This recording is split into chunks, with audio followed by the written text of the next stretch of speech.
TG Plus News edizione di Treviso, buonasera. È da oggi disponibile anche negli 11 uffici postali della città di Treviso il nuovo servizio di richiesta e rinnovo passaporti. Effettuare la richiesta è semplice.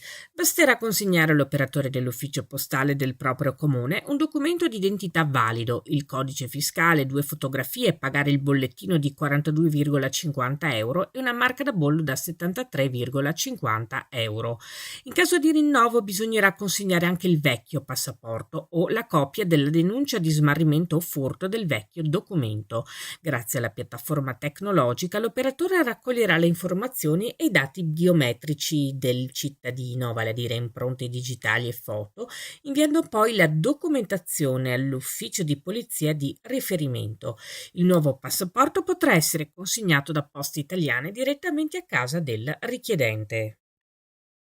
E il presidente dell'Unione Province del Veneto, Stefano Marcon, si congratula con il nuovo presidente UPI nazionale Pasquale Gandolfi, eletto oggi pomeriggio nel corso dell'Assemblea congressuale delle province italiane a Roma. Sono certo, dice Marcon, che continueremo a lavorare insieme intensamente per portare avanti le istanze delle province. A partecipare all'elezione anche Roberto Calderoli, ministro per gli affari regionali e le autonomie della Repubblica Italiana. A seguire l'elezione del presidente Gandolfi, il lancio in anteprima nazionale del docufilm UPI Veneto, progetto pilota in Italia, che raccoglie le testimonianze di enti locali, camere di commercio, Confindustria, associazioni di categorie e stakeholder che a vario titolo sostengono la necessità di riformare le province a beneficio del territorio e dei cittadini.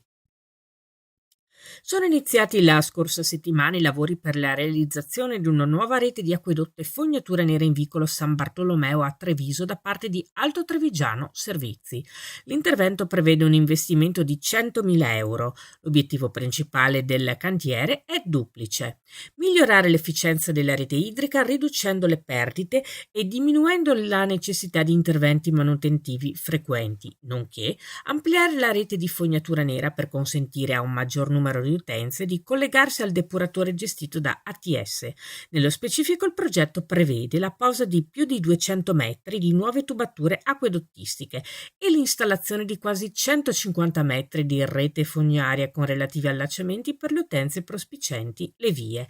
A completamento saranno installati nuovi pozzetti contatori e, ove possibile, pozzetti utenza per la fognatura al limite delle proprietà private.